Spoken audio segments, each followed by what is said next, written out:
இதுக்கான வீடியோவில் என்ன நடக்குதுன்னு சொல்லிட்டு பார்க்கலாம். வீடியோக்குள்ளே போகிறதுக்கு முன்னாடி நம்ம சேனலை லைக் அண்ட் சப்ஸ்கிரைப் பண்ணி சப்போர்ட் பண்ணுங்கள். வீடியோ வந்துட்டு இப்போ தான் செம்ம இன்ட்ரெஸ்டிங்காக போய்கிட்டு இருக்கு. ஃபஸ்ட்டு சீனில் வந்துட்டு மாப்பிள்ளை என்ன மாப்பிள்ளை இந்த இடத்துல ஒழிச்சு வச்சுருந்தீங்க அப்படின்னு சொல்ல, ஆமாம் மாமா வரவங்களுக்கு இந்த இடத்துல இருந்தால் சந்தேகம் வராதுன்னு எனக்கு தோணுச்சு, அதனால தான் இங்கே ஒழித்து வச்சேன், எப்படியும் வீடு ஃபுல்லாக தேடுவாங்கள்ல அப்படின்னு சொல்ல, அதை கேட்டதும் எல்லாருமே வந்துட்டு சந்தோஷப்படுறாங்க. அப்போது சாமுண்டீஸ்வரி சொல்கிறாங்க, நல்ல வேலை மாப்பிள்ளை நீங்கள் வந்துட்டு தக்க சமயத்தில் யோசித்து இப்படி பிளான் பண்ணதுனால தான் இன்கம் டேக்ஸ் ஆஃபீஸர்கிட்ட நம்ம மாட்டலை, இல்லாட்டினா அவ்வளோதான் பெரிய ப்ராப்ளம் ஆயிருக்கும் அப்படின்னு சொல்ல, அடுத்து வந்துட்டு சந்திரா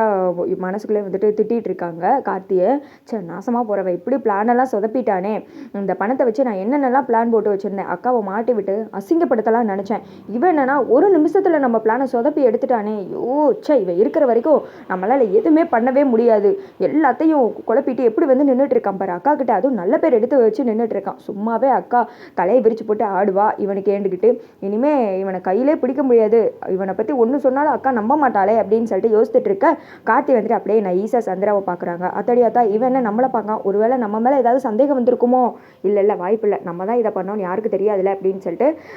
சரி விடுக்கா பணம் தான் இருக்குல்ல,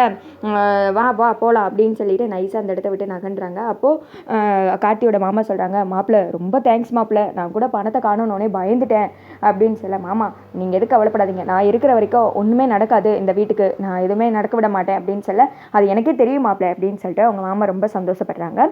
அடுத்த சீனில் வந்துட்டு சந்திரா நின்று தனியாக யோசிச்சுட்டு இருக்காங்க, எப்படி இது நடந்திருக்கும், இப்படி வந்துட்டு பிளானை சொதப்பி விட்டானே, ஒருவேளை அவனுக்கு முன்னக்கூட்டியே தெரிஞ்சிருக்குமோ நம்ம பிளான் எல்லாம் அப்படின்னு சொல்லி யோசித்துக்கிட்டு இருக்க, அந்த இடத்துக்கு நைஸாக வந்துட்டு கார்த்தி வர்றாங்க. கார்த்தியை பார்த்ததும் மூஞ்சி வந்துட்டு அந்த பக்கம் திருப்பிக்கிறாங்க சந்திரா.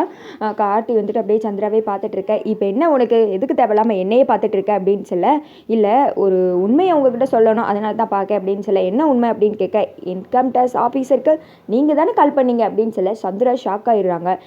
என்ன நான்சென்ஸ் மாதிரி பேசிக்கிட்டு இருக்க அப்படின்னு சொல்ல, ஒன்று நீங்கள் கால் பண்ணியிருக்கணும், இல்லைனா உங்களோட ஹஸ்பண்ட் சிவனாண்டி கால் பண்ணியிருக்கணும், உங்கள் 2 பேரை தவிர அவங்களுக்கு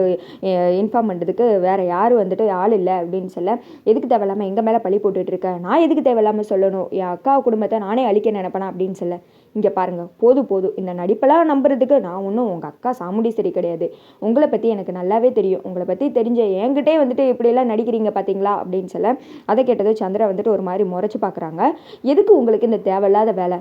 உங்கள் அக்கா தான் உங்களுக்கு அடைக்கலம் கொடுத்து வீட்டில் இருக்க வச்சுருக்காங்க, அவங்களுக்கு எதிராக எப்படி பிளான் பண்ணிட்டு இருக்கீங்களே, இதெல்லாம் வந்துட்டு விட்டுருங்க, உங்கள் நல்லதுக்கு தான் சொல்கிறேன் அப்படின்னு சொல்லிட்டு கார்த்தி சொல்கிறாங்க. எதுக்கு இப்போ தேவையில்லாத பேசிகிட்டு இருக்க, நான் தான் இதை பண்ணவே இல்லைன்னு சொல்லிட்டேன்ல, எனக்கு என்னமோ அட்வைஸ் பண்ணிட்டு இருக்க, உங்ககிட்ட எனக்கு அட்வைஸ் வேணும், நான் கேட்டேன், ஒழுங்காக வேலையை பார்த்துட்டு போயிரு, முதல்ல நீ யார் ஃபஸ்ட்டு, எங்கள் வீட்டில் சாதாரண வேலை பார்த்த டிரைவர், எங்கள் அக்கா மனசை மாற்றி அவன் ஏமாற்றி மாப்பிள்ளையை கடத்தி வச்சுட்டு அந்த இடத்துல நீ வந்து உட்காந்து எங்கள் வீட்டு பொண்ணுக்கு தாலி கட்டிட்ட, நீ என்னமோ ஒரிஜினல் மாப்பிள்ளைலாம் கிடையாது, நீ வந்துட்டு ஒரு பொய் சொல்கிறவன் ஏமாத்துக்காரன் அப்படின்னு சொல்லிட்டு சந்திரா சொல்கிறாங்க. அதை கேட்டது கார்த்தி சொல்கிறாங்க, ஓஹோ நான் ஏமாத்துக்காரனா, அப்போ நீங்கள் யார் அப்படின்னு சொல்ல, சந்திரா வந்துட்டு அப்படின்றாங்க, இங்கே பாருங்கள் உங்களை பற்றி எல்லாமே எனக்கு தெரியும், கூடிய சீக்கிரமே உங்களை பற்றின எல்லா உண்மையும் அத்தைக்கு புரிய வச்சு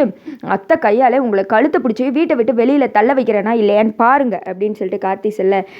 நான் யாரு நினச்சேன், என்கிட்டே நீ சவால் விட்டுக்கிட்டு இருக்கியா, நானும் சொல்கிறேன்டா, நீ என்னை வீட்டை விட்டு தள்ள வைப்பேன்னு சொல்லி சொன்னேல, அதே எங்கள் அக்கா கையால் நான் உன்னை பற்றி உண்மையெல்லாம் சொல்லி வீட்டை விட்டு தள்ள வைக்கிறேனா இல்லையான்னு பாரு, நீ ஏதோ ஒரு உண்மையை மறைக்கிறேன் எங்ககிட்ட, அது மட்டும் எனக்கு நல்லா தெரியுது, அதை நான் கூடிய சீக்கிரம் கண்டுபிடிக்கிறேன் அப்படின்னு சொல்ல, நீங்கள் எவ்வளோ சொன்னாலும் திருந்த மாட்டீங்கல்ல, ஒன்று திருந்துங்க இல்லைனா வீட்டை விட்டு வெளில போயிருங்க அப்படின்னு சொல்லிட்டு, இதுதான் நான் உங்களுக்கு கொடுக்குற வார்னிங்னு கார்த்தி அங்கேருந்து கிளம்பிடுறாங்க. சந்திராவுக்கு பதட்டமாகவும் இருக்குது, வெளியில் ஆனால் தைரியமாக பேசிட்டு, இவன் என்ன எல்லாத்தையும் புட்டு வச்சுக்கிட்டு இருக்கான்,